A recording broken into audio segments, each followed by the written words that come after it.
This kit is for the chronic procrastinator.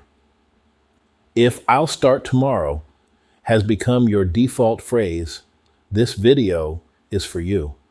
Wanting to start an online business but constantly putting it off doesn't mean you lack discipline. It usually means the way you're trying to start feels overwhelming. In this video, we talk about why chronic procrastination isn't a personality flaw.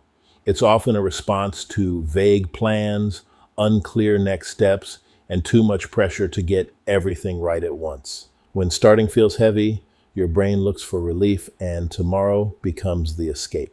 This message is especially helpful for online business beginners who have ideas they're excited about but can't seem to move from thinking to doing. You'll hear why action-focused guidance works better than motivation and how small, clear steps help you finally build momentum. You don't need more theory, hype, or inspiration. You need a way to start that works this week, even if your energy is low and your schedule is full. The Start Now, Not Later digital kit is a practical digital product built specifically for chronic procrastinators. Inside, you'll find clear action guides, checklists, and prompts designed to get you moving without overwhelm.